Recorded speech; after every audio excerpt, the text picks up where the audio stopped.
In today's video, I'm going to show you how to get OneNote tabs on top in just a few simple steps. This is a really useful setting if you want a cleaner layout, easier navigation, and a more familiar tab style while working inside OneNote. If this video helps you out, make sure to hit that like button and subscribe for more quick software tutorials. Alright, let's jump right in. First, open OneNote on your computer. Once OneNote is open, look at the top menu bar and click the View tab. This is where Microsoft keeps a lot of the display and layout options, so you'll want to start here. After clicking View, look across the ribbon for the Tabs Layout button. This button controls how your notebook tabs are displayed, and it's the key setting for moving tabs to the top. Go ahead and click Tabs Layout.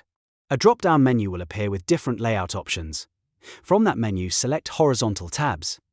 As soon as you choose it, OneNote will switch your tabs to the top of the window, giving you the horizontal tab layout you were looking for. And that's it. You've now moved OneNote tabs to the top in just a few clicks.